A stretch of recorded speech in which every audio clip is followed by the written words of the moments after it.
Hi everybody, I hope that you're well and having a wonderful day. Today I've been inspired to record this podcast and video for you based on Dr. Joe Dispenza's latest meditation, which is called Live the Life You Love. Now, it's interesting because the other day, I meditate twice daily, in the morning for an hour of silence.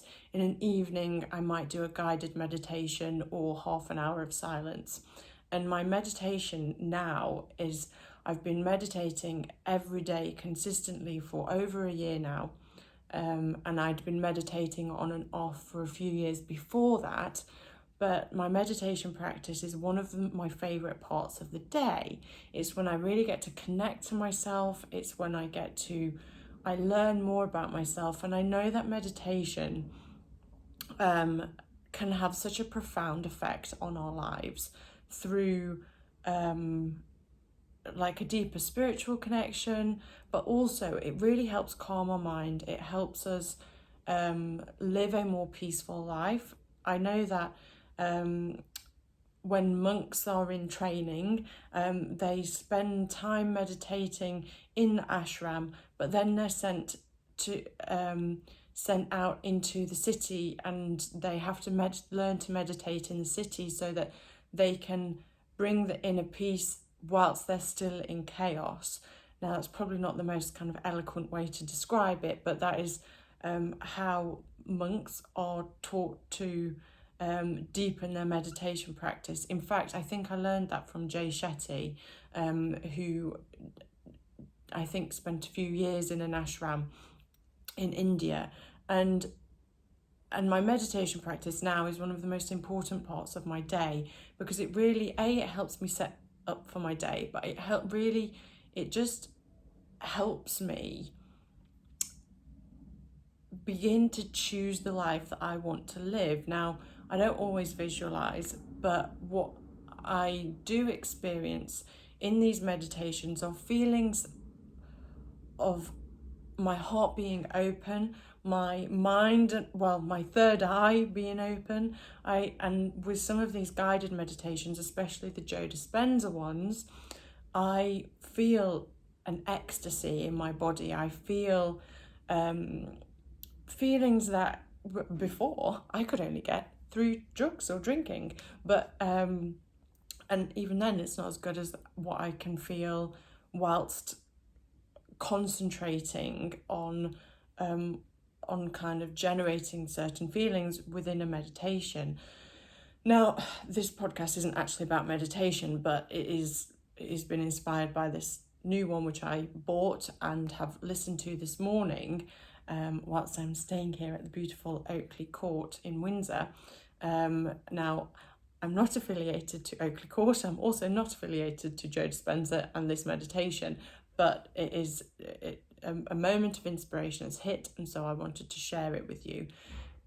Because the other day I kind of put it out into the world that I would really like a meditation that I can listen to every day that isn't about me trying to achieve a goal, that isn't about me trying to become more wealthy, that isn't about me trying to necessarily change my life in any way, because quite often we set goals and have things we want to achieve, but they come from a place of fear or lack.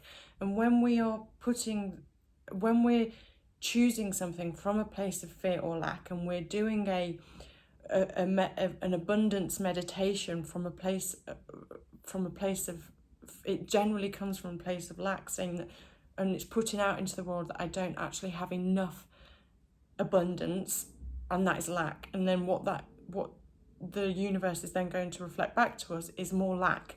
So, and I've done a lot of these meditations kind of to try and earn more money, to try and bring more stuff into my life. And I actually now know better. I don't need or want more stuff in my life. Because the reason we want more stuff and we want more money in the bank and we want more all of these things and to achieve all of these goals is because actually what it will do is help us generate a feeling. And that feeling, those feelings generally that we want to feel are more love. We want to feel more free. We want to feel more safe and secure.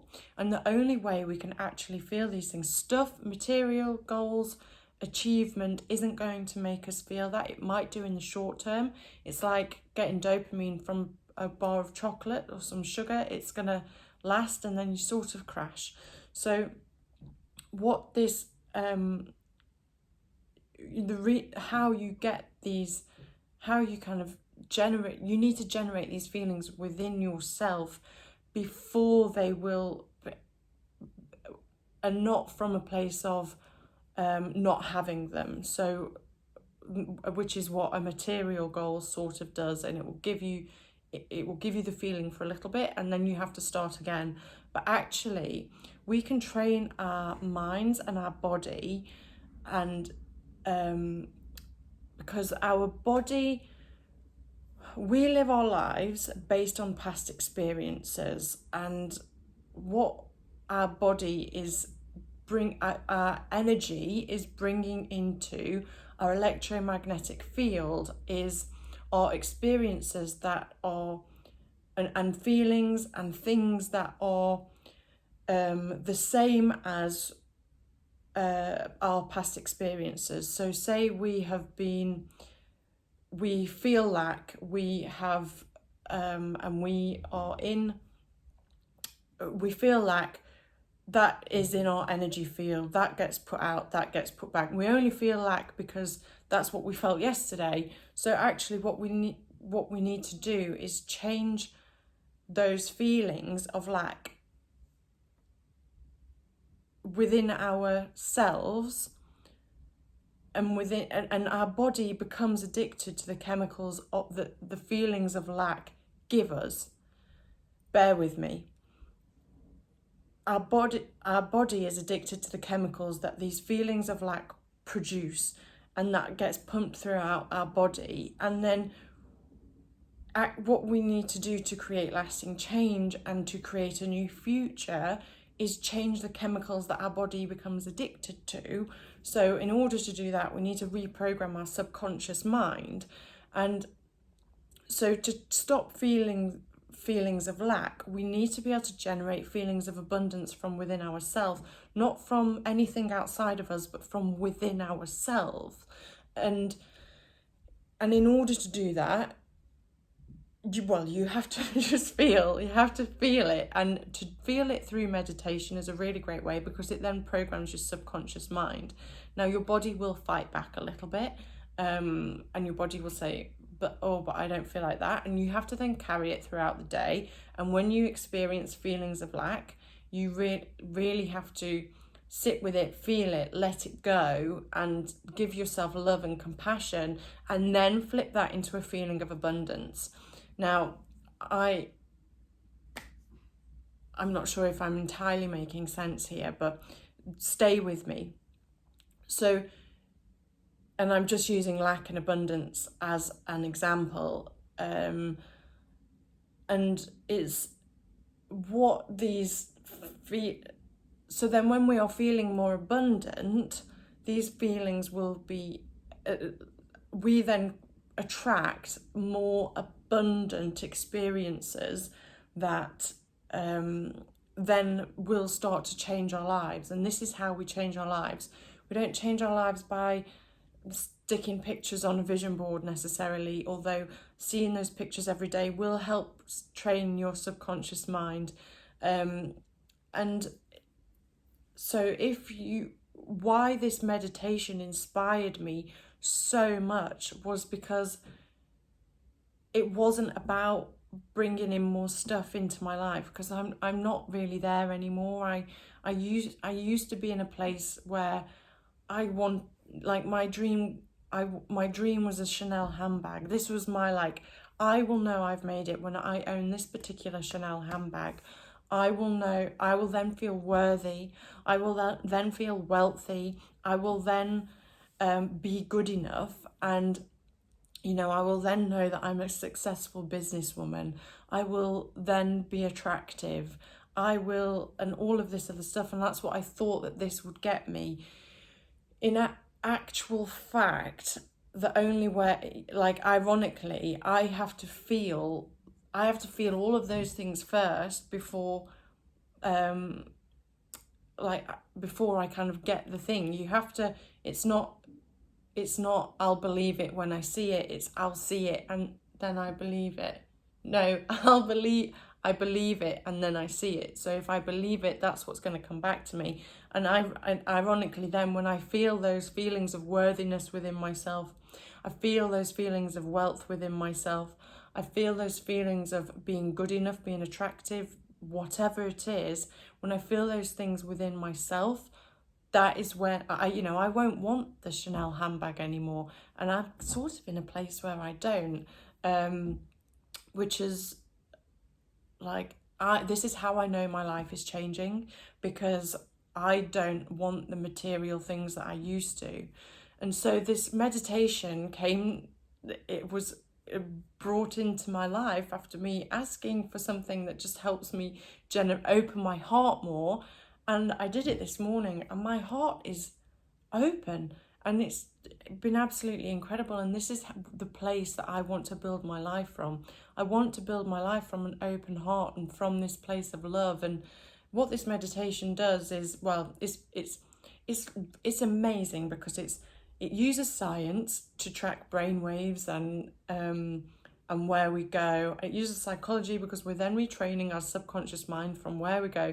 And it's like a smack bang full of spirituality, because we're activating this kundalini energy that sits at the in our root chakra at the base of our spine, and it brings it up into our brain, that then sends out this really, our brain and heart go into coherence, and it sends out this massive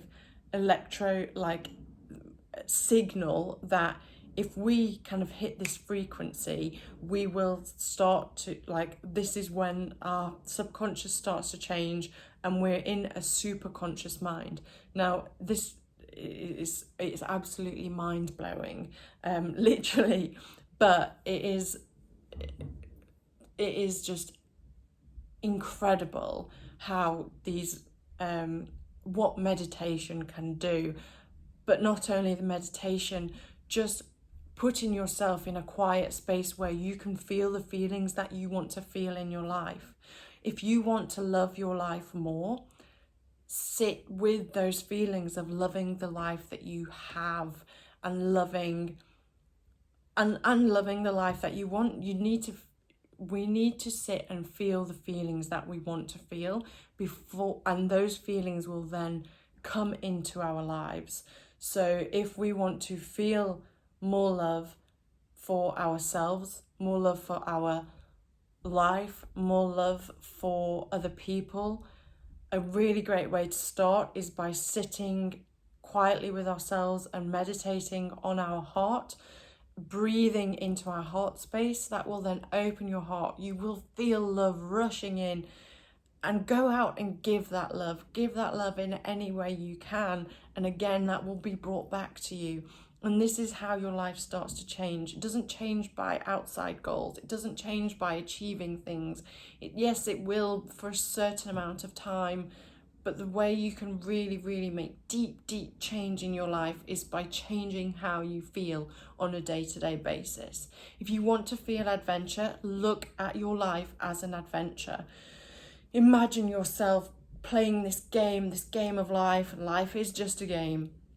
Playing this game of life, and it's a bit like a virtual reality. It's a bit like you're doing, see yourself in this game, and you've got this, you can make this or this, and you're going to go this way, and we live in the unknown, and for me there is adventure in the unknown, and I love that, and adventure is one of the things that I like to feel. And instead, we're programmed to feel fear in the unknown, but if we can flip that fear into adventure, we're gonna feel more confident about what's coming, but also we're gonna feel like we're living in an adventure. And then to back this up, we can go and do things that are adventurous. Go and climb a mountain, go kayaking, go travel somewhere you've never been before, and just see your life as an adventure. And then you're going to bring feelings of adventure and freedom into your life. Freedom is another big thing for me. Comfort and luxury and fun are big things for me. So I feel the feelings. I recite a document every morning that helps me feel the feelings. I meditate on the feelings every morning, as well as spending silent time with myself. And silent time with myself is where genius ideas come through. And then I go and put myself in the situations. I want to feel more love and abundance and joy in my life, and I want to feel like I am loved. So yesterday was my 1 year anniversary. I have so many anniversaries at the minute, but yesterday, a year ago, I was having my first ever chemotherapy, and I wanted to mark how far I had come. Now, normally we look outside of ourselves for somebody to mark it for us, but I'm single Pringle, living in London. Don't have my family live in Derbyshire. I have some wonderful friends in London, but I'm a single Pringle in London, and I wanted to do something special to mark the occasion. I don't expect other people to do that for me. I want to do that for myself because I want to love myself. And in order to love myself, I have to treat myself how I would want to be treated. So I took myself away for the night in this beautiful place, and it's been an absolutely wonderful 24 hours. And I know that this is just going to keep coming back to me, and that is just so thrilling. And then when we can start to feel these feelings, the love for your life, in the quiet moments, and bring them throughout our day, that is when magic starts to happen. You follow me on Instagram, you're going to see I keep talking about magic and miracles. This is where it happens, in changing how you feel, not in seeking outside of ourselves. Everything you need is within you. You want more love, it's within you. You just have to generate it. Okay. I feel like I've said all I need to say. I really hope I didn't confuse you with the with my kind of bitty bobby description of how we change our subconscious mind and the science behind the meditations. But I still kind of intellectually I'm getting my head around it, even though I know it. I've been doing it for a year. This is how I healed my cancer, but I am still intellectually trying to get my head around it. So thank you so much for listening. I hope that you have an incredible weekend. If you would like to learn more about myself, connect with me over on Instagram. This goes live on the Design Your Legacy podcast and on my YouTube channel.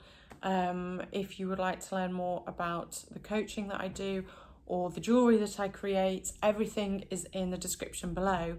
I am on a mission to serve and help people live their most wonderful life. And if I can help you in any way do that, please reach out and let me know. Have a wonderful, wonderful day. I'm sending you so much love. I'm sending myself so much love. And I send the world so much love. Bye.